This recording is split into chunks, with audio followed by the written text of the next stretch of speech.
یہ ZBC کی Urdu service ہے.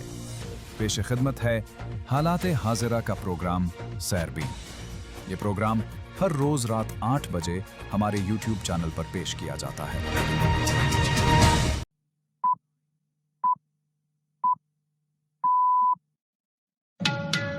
28 نومبر کے سیربین سے جاوید چودھری کا سلام. ہانگ کانگ میں رہائشی عمارت میں آگ سے ہلاکتوں کی تعداد 128 سے زیادہ ہو گئی. وائٹ ہاؤس کے باہر فائرنگ کے بعد ٹرمپ انتظامیہ 19 ممالک کے گرین کارڈ ہولڈرز کی دوبارہ جانچ کرے گی. We must now re-examine every single alien who has entered our country from Afghanistan under Biden. Pakistan کے سابق وزیر اعظم عمران خان کے بیٹے کا عالمی برادری کے نام پیغام. کہا میرے والد کی زندگی کا ثبوت مانگا جائے. تاجکستان کا کہنا ہے کہ افغانستان سے کیے گئے ڈرون حملے میں چینی کمپنی کے 3 ملازمین ہلاک ہو گئے. چین اور امریکہ کے بعد انڈیا بھی نایاب دھاتوں کی دوڑ میں شامل. ڈنمارک میں والدین کی حکومت سے اپنے بچے واپس لینے کی جنگ. برطانیہ میں دھندلے شیشے والے ٹرک کی منی بس کو ٹکر سے حادثہ. دہندوے کے بچوں نے ایک دریائے گھوڑے کا سامنا کر کے اپنی قسمت کیسے آزمائی. اس کے علاوہ دیگر موضوعات بھی آج کے سیربین میں شامل رہیں گے، مگر ہمیشہ کی طرح پہلے اہم عالمی خبروں کا خلاصہ.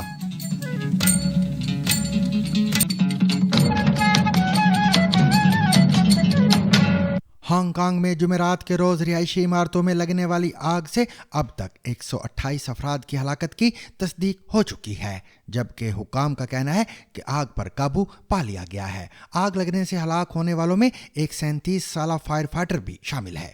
فائر ڈپارٹمنٹ کے مطابق کم از کم 76 مزید افراد زخمی ہوئے، جن میں 11 فائر فائٹرز بھی شامل ہیں. مرنے والوں کی تعداد میں اضافہ اس وقت ہوا جب حکام نے کہا کہ آگ پر تقریباً قابو پا لیا گیا ہے اور امدادی کارکن ابھی تک لاپتہ افراد کی تلاش جاری رکھے ہوئے ہیں. ہانگ کانگ میں وانگ فوک کوٹ ہاؤسنگ اسٹیٹ میں بڑے پیمانے پر آگ لگنے پر نہ صرف افسوس کا اظہار کیا جا رہا ہے بلکہ سوالات بھی بڑھ رہے ہیں کہ آگ اتنی تیزی سے کیسے پھیلی اور کس کو ذمہ دار ٹھہرایا جائے. ہانگ کانگ کے بہت سے شہری اسے انسانی ساختہ آفت قرار دے رہے ہیں. متعدد رہائشیوں نے انٹرویوز میں انکشاف کیا ہے کہ آگ لگنے کے وقت فائر الارم نہیں بجا تھا. کیکوما جو وانگ فوک فورٹ میں ایک اپارٹمنٹ کے مالک ہیں کا کہنا ہے کہ تزئین و آرائش کے کاموں کے دوران الارم بند کر دیا گیا تھا کیونکہ تعمیراتی کارکن باقاعدگی سے عمارت کے اندر اور باہر جانے کے لیے فائر اسکیپ کا استعمال کرتے تھے. ان کے بقول یہ روکا جا سکتا تھا مگر بہت سے لوگوں نے اپنے فرائض ادا نہیں کیے. وہ مزید کہتے ہیں کہ رہائشیوں نے اکثر کارکنوں کو تمباکو نوشی کرتے بھی دیکھا تھا. ٹرمپ انتظامیہ نے کہا ہے کہ وہ 19 ممالک سے امریکہ ہجرت کرنے والے افراد کو جاری کیے گئے گرین کارڈز کی دوبارہ جانچ کرے گی. US citizen ship and immigration services کے سربراہ جوزف ایڈلو نے کہا کہ صدر نے انہیں ہدایت کی ہے کہ وہ امریکہ کے لیے تشویش کا باعث بننے والے ممالک سے آنے والے ہر اجنبی کے لیے گرین کارڈ کی مکمل اور سخت جانچ پڑتال کریں. We must now re-examine every single alien. We must take all necessary measures to ensure the removal of any alien from any country. جب ان سے پوچھا گیا کہ کون سے ممالک اس فہرست میں شامل ہیں تو ایجنسی نے جون میں وائٹ ہاؤس کے اعلان کی طرف اشارہ کیا جس میں Afghanistan, Cuba, Haiti, Iran, Somalia اور وینزویلا شامل ہیں. یہ اعلان بدھ کے روز واشنگٹن DC میں ایک افغان شہری کی جانب سے مبینہ طور پر نیشنل گارڈ کے 2 فوجیوں پر فائرنگ کے بعد سامنے آیا ہے. اس واقعے میں نیشنل گارڈ کی ایک اہلکار جان کی بازی ہار گئی تھیں جبکہ ایک اہلکار شدید زخمی ہے. ملزم رحمان اللہ 2021 میں ایک پروگرام کے تحت امریکہ آیا تھا جس میں افغانستان سے امریکہ کے انخلاء کے تناظر میں افغانوں کو خصوصی امیگریشن کی پیشکش کی گئی تھی. صدر ڈونلڈ ٹرمپ نے کہا کہ فائرنگ سے قومی سلامتی کو لاحق ایک بڑے خطرے کی نشاندہی ہوتی ہے. گرین کارڈ کے جائزے کے بارے میں جمعرات کو ایڈلو کی سوشل میڈیا پوسٹ میں واضح طور پر اس حملے کا ذکر نہیں کیا گیا. ایڈلو نے کہا کہ اس ملک اور امریکی عوام کا تحفظ سب سے اہم ہے اور امریکی عوام سابقہ انتظامیہ کی دوبارہ آبادکاری کی لاپرواہ پالیسیوں کی قیمت برداشت نہیں کرے گی. دیگر ممالک جن کے گرین کارڈ ہولڈرز کی دوبارہ جانچ کی جائے گی ان میں میانمار، چاڈ، جمہوریہ کانگو اور لیبیا بھی شامل ہیں.